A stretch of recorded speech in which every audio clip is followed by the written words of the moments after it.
right before daybreak splashed across the horizon, like candlelight from under a closed door, and the full scope of the island's body suddenly came into view.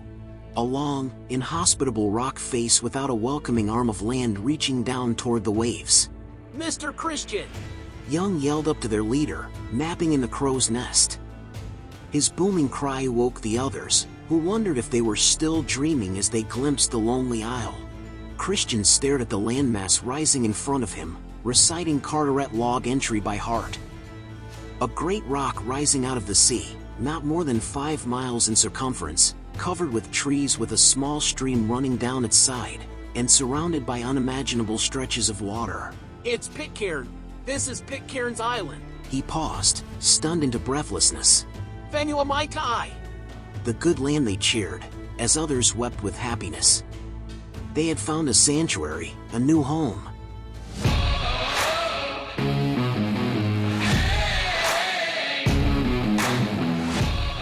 We do not know who first settled this small volcanic island, which is about 10 by 4 kilometers.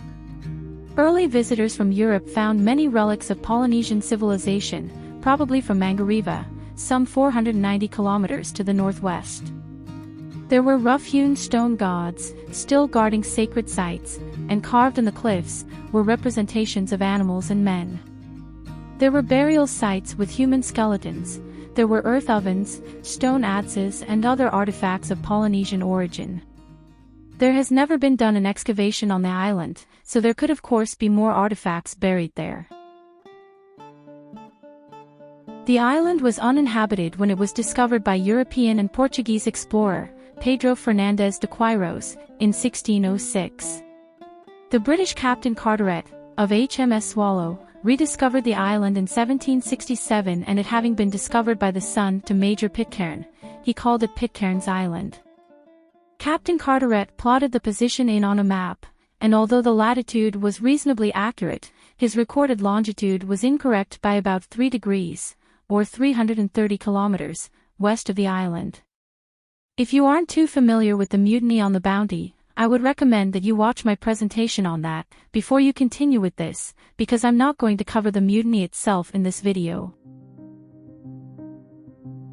After an unsuccessful attempt to settle at Tubuai, the mutineers of the Bounty returned to Tahiti. Here 16 of the crew voted to remain in Tahiti, 8 of the mutineers decided to stay with Christian and continue the search for an uninhabited island, hidden from the outside world. This was to be a journey that would take almost 4 months. Having found Captain Carteret's account of an island called Pitcairn, Christian suggested that they settled there. The island had been reported in 1767, but its exact location was never verified. Captain Cook had tried to find it on 2 separate occasions, but failed, so it would be the perfect hiding place for the mutineers. They sailed eastward in search of the island, but when reaching the spot where the island supposedly was, there was nothing but water. Assuming that Carteret had marked the longitude wrong, Christian zigzagged along the line of the island's latitude, and Pitcairn was spotted on the evening of January 15, 1790. The violent waves made it impossible to make a safe landing, and they had to wait 3 days for the weather conditions to change enough for them to land. Christian, Brown, Williams, McCoy, and 3 Tahitians rowed ashore. The island was lonely, inaccessible, uninhabited, fertile and warm, and it exceeded the mutineers' highest hopes. The 9 mutineers, 6 Polynesian men and 12 Tahitian women, as well as a Tahitian baby girl named Sally, daughter of one of the women, who would become a respected person in the community later, offloaded everything they could from the Bounty. The mutineers then ran the Bounty aground, in what is today called Bounty Bay, and on January 23, 1790, the ship burned and sank. In an article published in 1819, Tihurinuanoa, Jenny, wifeit of Isaac Martin, says that Fletcher Christian wanted to preserve the ship, but Matthew Quintal said, "No, we shall be discovered," so they burned her. For a time the mutineers and Tahitians existed peacefully, and Christian's son, Thursday October Christian, was the first child born on the island, and more children soon followed. The 9 mutineers that settled on Pitcairn Island were Fletcher Christian, Ned Young, John Adams, Matthew Quintal, William McCoy, William Brown, Isaac Martin, John Mills and John Williams.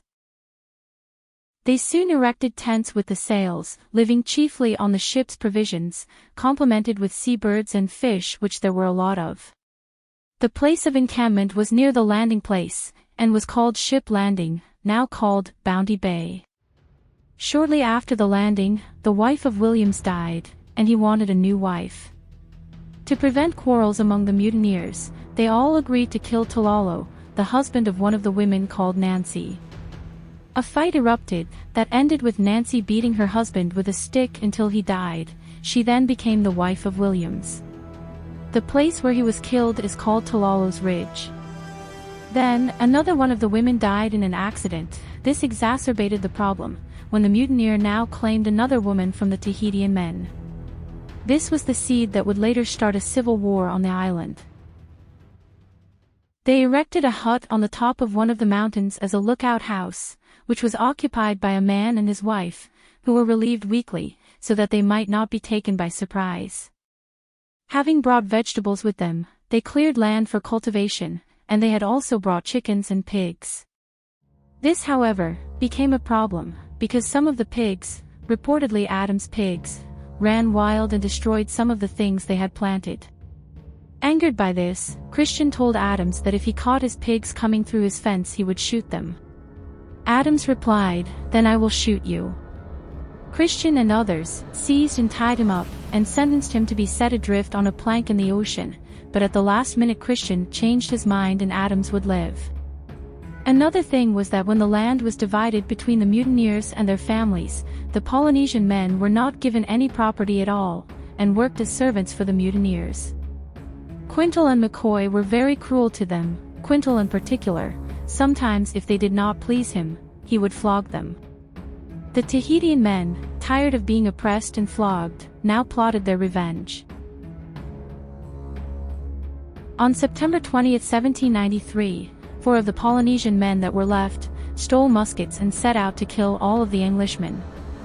Christian was the first one attacked and was killed while working in his fields, first shot and then butchered with an axe. His last words were reported to be, "Oh dear." Mills was the next one killed, shot twice by the Polynesian men. McCoy was fired at, while inside his house, but the shot missed, and McCoy knocked one of the attackers down while making his escape.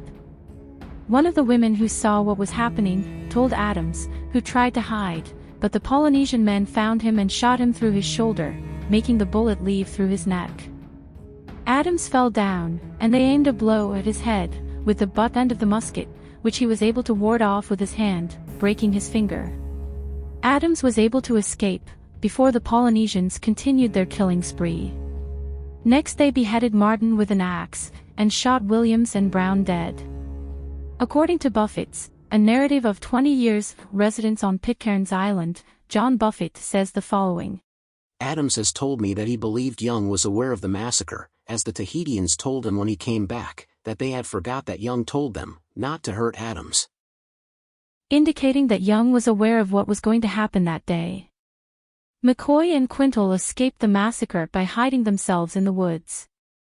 But the Polynesian men soon began fighting among themselves and one of them was killed, and another was killed by one of the women, in an act of revenge for him killing her husband.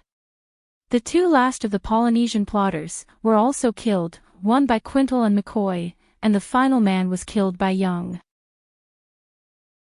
The only people now left alive were Young, Adams, McCoy, Quintal, 2 Tahitian men, 7 women and some children.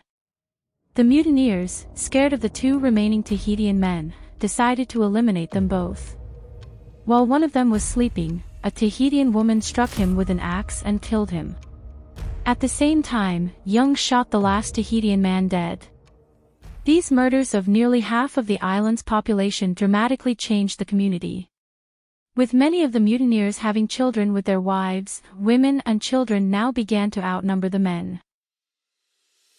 Christian's death caused a leadership vacuum on the island. 2 of the 4 surviving mutineers, Ned Young and John Adams, assumed leadership, and some peace followed, until William McCoy created a still and began brewing an alcoholic beverage from a native plant. The mutineers began drinking excessively and making life miserable for the women. William McCoy drank much of the tea rum, and one day, while very intoxicated, he committed suicide. In 1799, Matthew Quintal again threatened to kill the remaining mutineers on the island and their children. Young and Adams decided to kill him for their own safety, and the next time he became drunk and once again threatened them, they butchered him with an axe.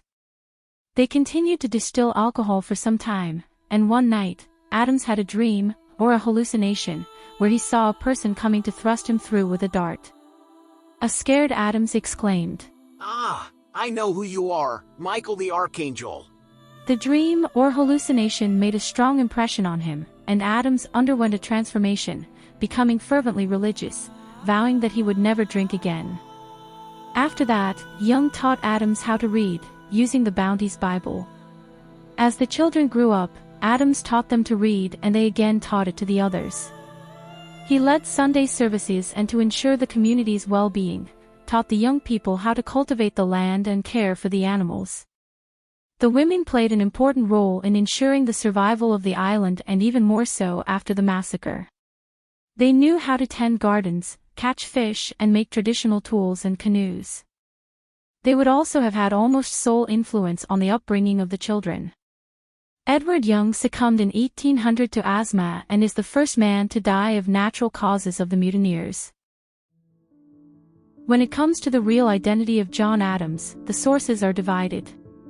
Some sources say his real name was Alexander Smith and that he changed it in order not to be identified.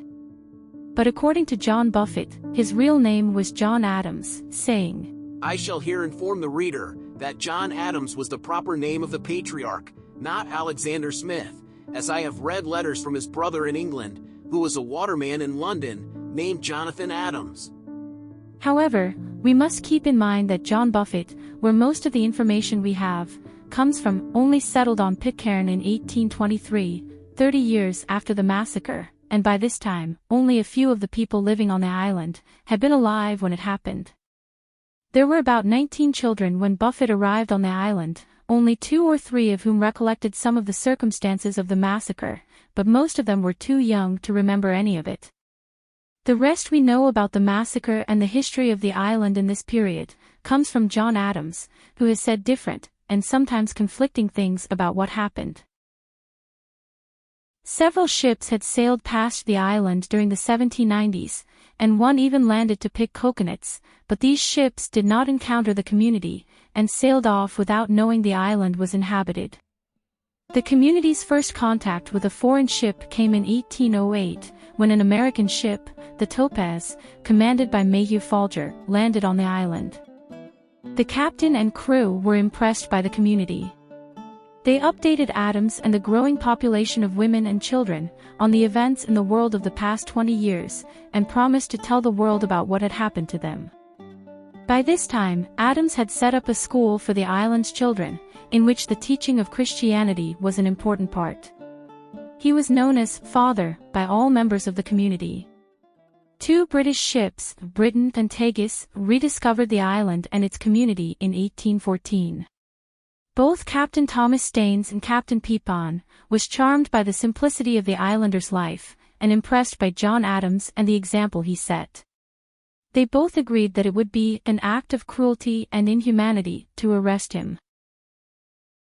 As he grew old, John Adams was finding it difficult to care for his wife Theo, who was now blind, and to cope with educating the increasing number of children on the island. In December 1823, the British whaler Cyrus arrived at Pitcairn. John Buffett, a shipwright from Bristol, took pity on Adams and requested permission from Captain John Hall to remain on the island.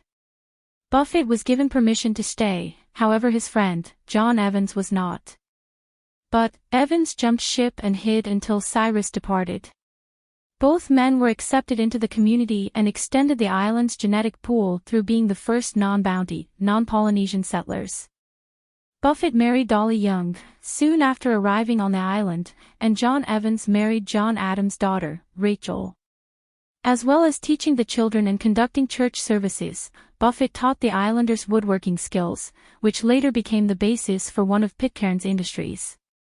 A third man named George Nobbs also settled on the island and married not long after that. Following Adams's death in 1829, a power vacuum emerged. Nobbs was a strong character and soon ousted Buffett from the role of schoolteacher and pastor. In 1831, the Pitcairners tried to move back to Tahiti from Pitcairn, and they were given a generous and warm-hearted welcome by the Tahitians. But it soon became clear that the Pitcairners had become, on the one hand, too European in their ways and, on the other, stricter in moral, due to their Christian conversion, particularly in sexual behavior than their hosts, who still practiced Polynesian sexual norms. But they also got sick when infectious diseases, to which they had little or no immunity against, began to kill them. The first to die was Fletcher Christian's son, Thursday October Christian, now the oldest member of the community. His death was followed by Lucy Quintal, and during the next 2 months there were 10 more people who died. Several efforts were made to arrange for their return to Pitcairn, but all attempts failed, until Captain William, captain of a whaler ship, offered to take the remaining 65 back to their island home for $500, which is the equivalent of $16,000 in today's money. Captain Driver sailed them back, and reached Pitcairn on September 3. After their return, there was a period of anarchy and drunkenness among the islanders again. But in October 1832, a puritanical busybody, by the name of Joshua Hill, landed on the island and claimed to have been sent by the British government. He was welcomed, and soon took advantage of the instability in the community, was able to be elected president of the island, and he quickly replaced Nobbs as pastor and teacher. Hill abolished the distilling of liquor and introduced arbitrary imprisonment and other severe punishments for the smallest misdeeds. His rule became increasingly tyrannical, and he ordered the expulsion of Nobbs and the other lousy foreigners, Buffett and Evans, who were exiled and ordered to leave the island on the next ship that passed, or punishment and imprisonment would be the consequence. However, their departure caused a reaction, and Hill's power gradually declined until his fraudulent claim to represent the British government was exposed. He was deposed and driven off the island in 1838. Upon receiving a message requesting he return home, Nobbs returned from exile and was by a general vote reinstated as pastor and teacher. And the same year, a British ship captain helped the islanders draw up a law code. The islanders set up a system whereby they would elect a chief magistrate every year as the leader of the island. Under this law code, Pitcairn became the first British colony in the Pacific and also the second country in the world, after Corsica under Pasquale Paoli in 1755, to give women the right to vote. Not only was this the first time female suffrage was written into a British constitution, but it also incorporated compulsory schooling for the first time in any British legislation. Inevitably, the islanders numbered 156 and were increasing rapidly, and it was feared that land would soon become insufficient, and also the fish had deserted the coastal waters after a landslide that had been caused by a great storm in 1845. The majority of the community decided to move with British government aid to Norfolk Island. It was larger than Pitcairn and now uninhabited, but 60 earlier years of convict labor had left hundreds of acres under cultivation, and all the 194 islanders settled there. In 1858, while Pitcairn was uninhabited, survivors of the shipwreck of the clipper Wild Wave spent several months there until rescued by USS Vandalia. These visitors had dismantled some of the houses for wood and nails, and vandalized John Adams's grave. But before long, some of the islanders got homesick, wanted to return to Pitcairn, and soon 16 of the islanders returned back. In 1864, a further 4 more families from Norfolk Island decided to return, led by Simon Young as the community's new leader. George Nobbs and John Buffett, who had been ousted, chose to stay on Norfolk Island. Along with the returning Pitcairners was a man named Samuel Warren, who had married Agnes Christian. The small community resettled the island and actually helped some shipwrecks who came to the island. However, some new settlers arrived and settled the island too.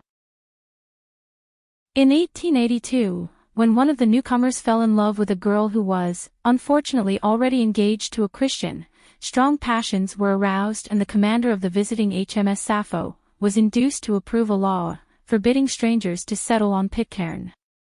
The law was later amended but only to permit settlement by those whose presence was considered of benefit to the island. In 1886, the Seventh-day Adventist layman, John Tay, visited Pitcairn and persuaded the islanders to convert from the Church of England to his faith. Seventh-day Adventists is a strict interpretation of Christianity, which forbids things like dancing, something that created an awkward situation in the 2000s when Norfolk Islanders came and visited Pitcairn.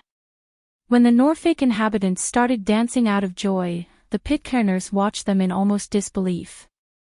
Missionaries from the Seventh-day Adventist Church arrived on the island a few years later, and the conversion of an entire community became a great propaganda boost for the religion, and was used for all it was worth to promote the church. But the reports of the naval officers who visited Pitcairn towards the end of the 19th century still continued to reveal how society had deteriorated since the return from Norfolk Island. There was a lack of unity and purpose, families competing for power, and even a murder. That the community did not degenerate further has been credited to the influence of James Russell McCoy, a great-grandson of the mutineer. The population of Pitcairn peaked at 233 in 1937. It has since decreased due to emigration, primarily to Australia and New Zealand. The Pitcairners are schooled on the island until secondary school, when they leave for Australia and New Zealand. Few of those who leave come back though, and those who have left shows little interest in returning. In 1940, the British government sent Henry Evans Maude and his wife Honor Maude to the island to modernize the government and to establish a post office and issue stamps in order to generate some revenue for the islanders. The stamps from Pitcairn is a collector's wet dream, but due to the digitalization of the world, stamp collecting is a hobby and trade for fewer and fewer people. The Pitcairn honey is considered to be one of the best in the world, said to be a favorite of the British royal family, the Windsors. They also sell handmade woodwork, souvenirs, fruit and vegetables and many memorabilia from the wreck of the Bounty up through the years. In 1970, the British High Commissioners of New Zealand became the governors of Pitcairn, and in 1999, the position of Chief Magistrate was replaced by the position of Mayor. Most of the chief magistrates have been from the Christian and Young families, who are the dominant families on the island, along with the Warrens. Another change for the community is the decline of the Adventist Church, where there are now only a few regular worshippers. The first VCRs came to the island in the 90s, introducing the islanders to Hollywood's view of the world, which was something very new and fascinating to the islanders. Car chase scenes were their favorites, and from visiting sailors, they could also collect hardcore porn videos. Internet came to the island in 1997, but it's slow and only available at certain times during the day. Of the 3 Bounty movies, the Pitcairners all preferred the Gable version, with Fletcher Christian as a dashing hero, overthrowing the tyrannical Bligh. The 2 later versions not so much, because it put Captain Bligh in a different light, complicating their founder and ancestor, Fletcher Christian. In 2004, 7 male residents of Pitcairn, about 1/3 of the male population, and 6 others living abroad, were tried on 55 sex-related offenses. This included rape, indecent assault, and child abuse. On October 25, 2004, 6 men were convicted, including Steve Christian, the island's mayor at the time, but a 7th, the island's former magistrate Jay Warren, was acquitted. The British government set up a prison on the island and the men began serving their sentences in late 2006. By 2010, all had served their sentences or been granted home detention status. In 2016, Mayor Mike Warren was found guilty of downloading more than 1,000 images and videos of child sexual abuse. During the time he downloaded the images, he was working abroad, in child protection. Brandon Presser says that there were two families who basically controlled the island, the Christians and the Warrens, and that these families did not seem to care too much for each other. He also described how it was impossible to be alone on the island.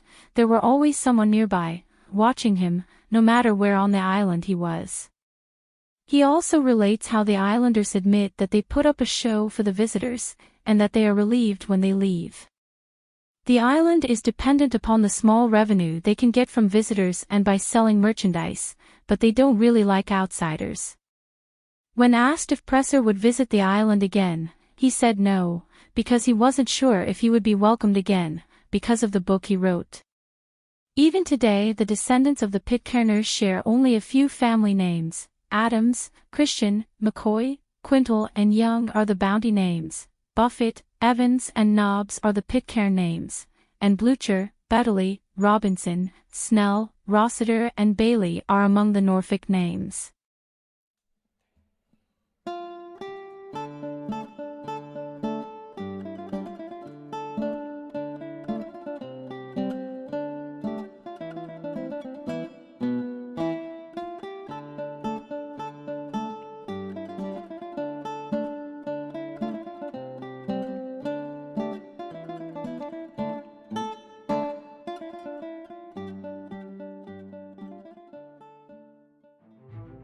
I hope you found this presentation interesting, and if you did, please give it a thumbs up and subscribe.